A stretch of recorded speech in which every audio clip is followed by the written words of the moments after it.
Email any of our shows anytime into the Equitable Bank inbox. At Equitable, we take banking personally. For me, John at 1620thezone.com. The Equitable Bank inbox from 1620 The Zone. Tickets for less. Best seats, best prices, no service fees. Shop ticketsforless.com. KOZN Bellevue, Omaha, Council Bluffs. This is 1620 The Zone.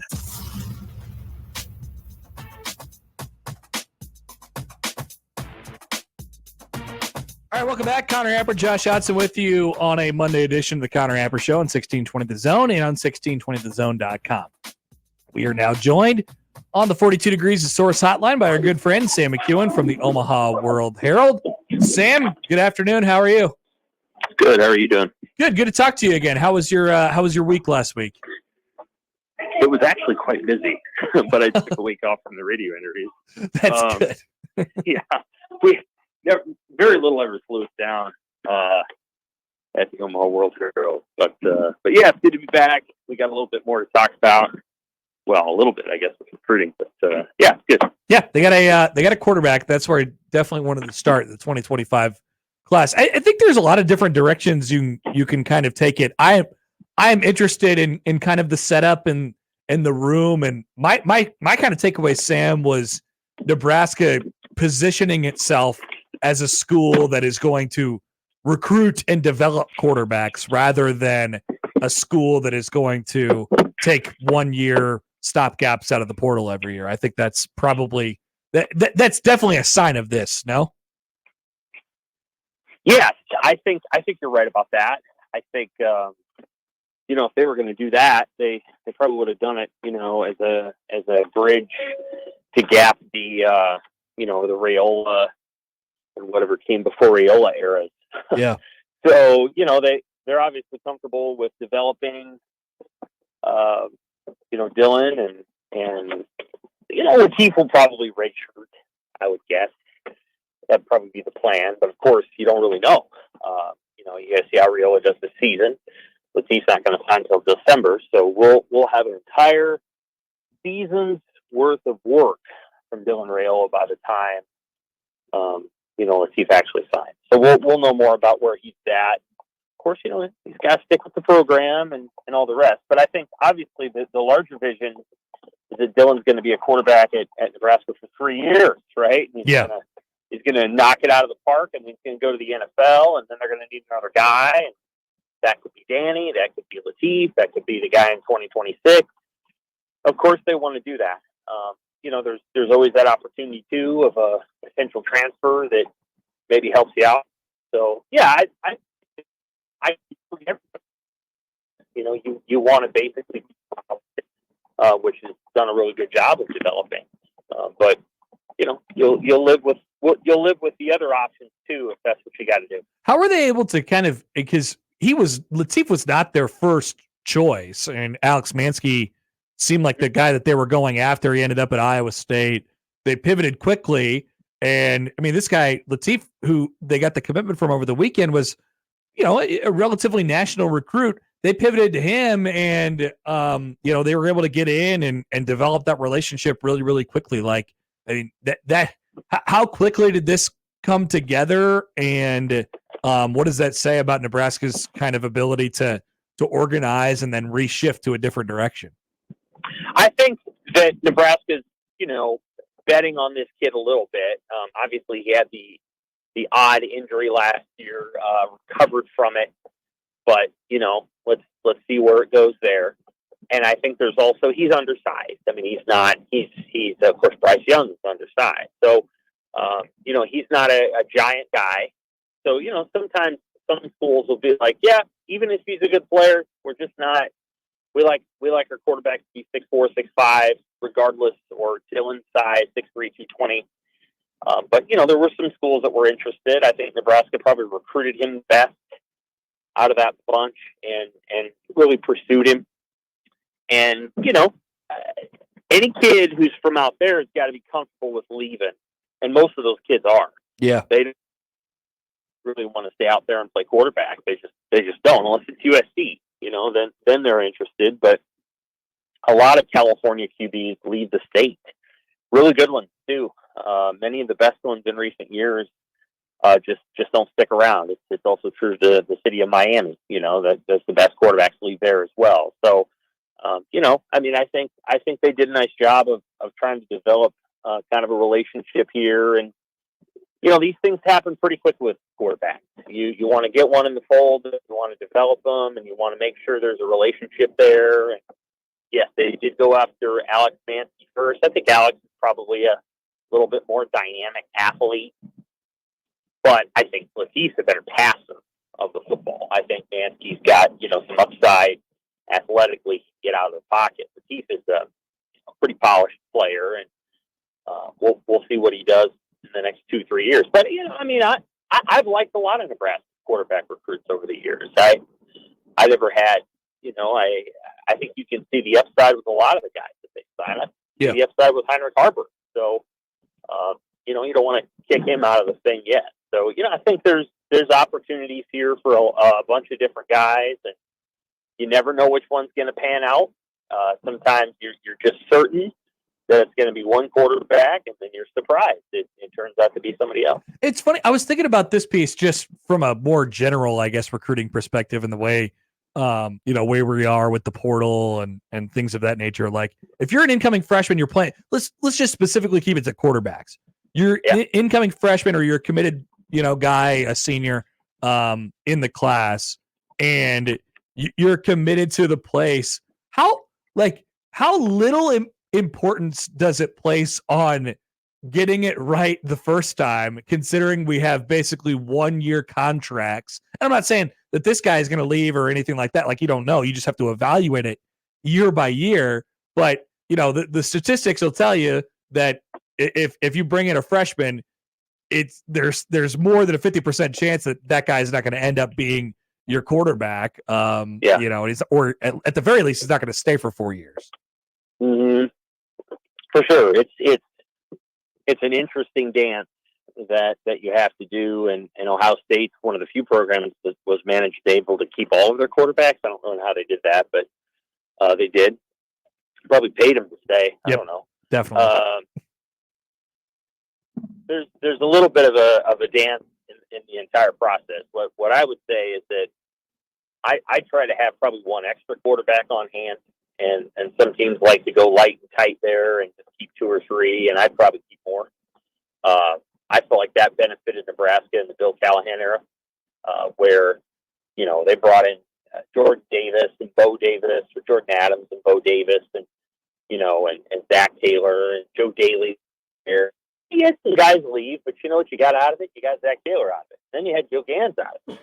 And, Joe stuck around, and Sam Keller left, and Joe was there. And, then when Nebraska had Taylor and Zach Lee and Cody Green on hand, they had this big competition. Yeah, Cody Green left, but you know what? You had 2 more guys. And so I've always liked it when you have a bunch of guys, and if you live with the fact that a couple of them are going to leave, but what you're trying to do, I think, is create depth and competition every year. So I would probably apportion more, and I'd also have a wildcat. I'd basically have a quarterback on your roster who understands that, yes, I'm here to throw it. Yeah, I can be a third stringer, but I'm here to short yardage package, and when we need a change up in our offense, I can trot out there before a drive, and all of a sudden everybody's like, what the hell are we supposed to do? The wildcat quarterback's out here. So I'd probably apportion more energy toward it. Like I would probably apportion more energy toward that and less energy toward other things. But that's just me. What the hell do I know? But yeah, I think more quarterbacks are good. And even if some of them leave, so what? You're trying to create competition. Hey Sam, you wrote about USC. I was interested in kind of the thought process on like losing Caleb Williams, maybe having a step probably having a step definitely, I guess, having a step down at quarterback almost forces them to step up on defense, and their moves, right, what they did this offseason have kind of reflected that. Like, I thought that was an interesting kind of theory on them, because when I look at Nebraska's schedule and I think about USC, I wasn't exactly sure what to think. in the post Caleb Williams and what they've been on defense. But you seem to think that they're gonna be okay this coming year. I think they'll be okay on defense. I think offensively, the USC doesn't have a ton of depth. So, and that sounds odd, but I don't know that USC's ever had a ton of depth. I don't think it's ever been the largest roster. It's an expensive school to go to. Walk-ons don't often go there. It's a really expensive school to attend, and just a hard place to live.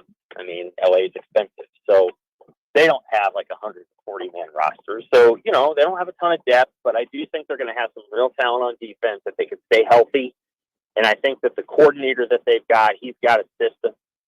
He comes from the Ravens system. He was at UCLA last year. They run kind of a 2-4-5, 4-2-5, what you call it. But it really looks like a 2-4-5. What Wisconsin was running with Tim Leonard. It's effective. It's an effective scheme. So I do think they're going to have some talent there. They signed like 5 or 6 defensive transfers that may start, including 2 from UCLA. So they got to get things going quickly. But what I would say is that Caleb Williams was their quarterback the last couple of years, and they were able to just kind of say, hey, we got a guy that can go out and score on every drive. We're going to let him try to do that. If we clip you at the wire, 48-47, great. In fact, they won a game last year 50-49. And so when you don't have that, you have to change the way you play. And the reality is, I think that might actually benefit them a little bit going to the Big Ten. Not that it would be good to have Caleb Williams as quarterback, right? But the way they handled him, I thought was ineffective. I think it turned into we're going to blitz the hell out of everybody, and we're going to get lit up doing it. They weren't good enough to do it, and then we're just going to hope that Caleb Williams can help us win a game. And that's a terrible way to think and play. And so I think Riley's had to readjust a little bit. I think it will help them. Their quarterback is not very good. And he's not bad, but he's not. He's got a funny motion, and he's not real athletic. So they're going to have to dial it down a little bit. He may have to become a better play caller, and we'll just see. I know it seems counterintuitive that they would be better. I do think they're probably going to be a little bit different team, and it might help them. I mean, Iowa won 10 games last year with maybe the worst college quarterback I've ever seen. Yeah. So it's amazing what you can do when everyone else kind of comes around something and changes the attitude around it. And I think that's part of what they've been able to do is at Iowa, and I think they're going to try to do that at USC too. We'll see. We'll see what happens. That's the program that it's a mystery, Yeah. And everybody thinks Oregon's going to be great, and they probably will. But USC is a program that needs to figure out its depth, and they've struggled ever since Pete Carroll left, and they got hammered with those NCAA penalties. They've really never been a deep program since then. Yeah. And so their defenses have struggled ever since, and we'll see what happens. Hey, Sam, I've been sitting on this for a couple days. I made I came up with all the Big Ten. You look at the Big Ten quarterbacks, or just returning Big Ten players that are notable, who are probably due to have all conference type of seasons. So I created a little list, and I basically did this own kind of mock draft in my head as they look around the now gigantic Big Ten conference, which has 18 teams. So on the list of quarterbacks, just off the top of your head, Sam, how many do you think you would take before you'd take Dylan Raiola if you were drafting them? Just quarterbacks. I would take Penn State's Drew Aller at this point. He's a third-year guy, and Dylan's just starting out. I would probably take whatever Oregon thinks it's going to do. I'm not sure yet. Dylan Gabriel is there. Dante Moore is his backup. And so I think, I don't know who they're going to start. I presume it would be Gabriel. Yeah, that's the assumption. Yeah. I don't know. Will Howard is. I'm with you on that. Okay. I'm with you on that. I never thought much of him. Yeah, he's going to have a good roster around him. I don't know about Washington quarterback. I think that's Will Rogers. Will Rogers. Yep. Yeah, there aren't a ton. Wisconsin ended up getting Van Dyke from Miami, and then Michigan State ended up getting the quarterback from Oregon State. And then there's and he doesn't really play yet. It's DJ, the guy from Clemson, was that Oregon. right. So the guy at Oregon, that guy has played. He's the same as Dylan. I don't know. I think what I'll say is there's some supporting cast that I would take over Nebraska at this moment. Definitely. Yeah, what I saw is I thought it got a little better in the spring, but I'd probably take Wisconsin's skill talent, and that's not an easy thing for people probably to hear. But I think Nebraska's got to get better at the running back position, and by better I don't just mean like talented. Guys got to stay healthy. Guys get hurt all the time. It's really not matter what they can do when they're 100%. If they're awesome 0%. So they got to get better there, and they got to stay healthy at receiver. So there's some teams out there that just got better, skill. UCLA's got better skill than Nebraska does. They're going to have bad defense, I think, really bad. But if you put that quarterback and UCLA skill together, it's pretty potent offense. So I'd put Dylan over almost all of the quarterbacks. The problem is I don't know that he's going to have some of the supporting cast that like Will Howard will have a better group of players around him than Dylan will. Right. Sam McKewon from the Omaha World-Herald. All right, Sam, we appreciate it as always. We'll let you go. Talk to you soon. All right, take care. Sam McKewon. So yeah, that's something that we've been sitting on. Why don't we just do a little bit of that coming back and just talk it out real quick? So I got a list of all the potential starting quarterbacks, and then I got a secondary list of all these guys who, were all conference caliber players last year at various different positions. As you'll notice, as Sam kind of hinted to there, there's a lot of Ohio State guys on that list. There's a lot of Ohio State guys. There's a lot of Oregon guys, and there's still a bunch of Michigan guys as well, Penn State too. So let's just open that up real quick, because it sounds blasphemous. And I know we've done exercises like this before when Nebraska gets a really good quarterback, a 4-star quarterback or something like that. And you're like, oh, hey, how good is he compared to the Big Ten, which is usually pretty bad at quarterback, right? That's true. There's some okay guys in here. There's an argument to be made that Dylan Raiola is like in the top 3. There's an argument. And he hasn't played a game. Hasn't played a single game. That is correct. It's amazing. Hasn't played a single game. All right, so let me discuss that when we return, and a couple other things on the Connor Happer Show on 1620 The Zone. You get a lot of junk in your inbox. This one, not junk at all. 1620 The Email. Exclusive content, contests, other stuff probably. Subscribe today at 1620thezone.com.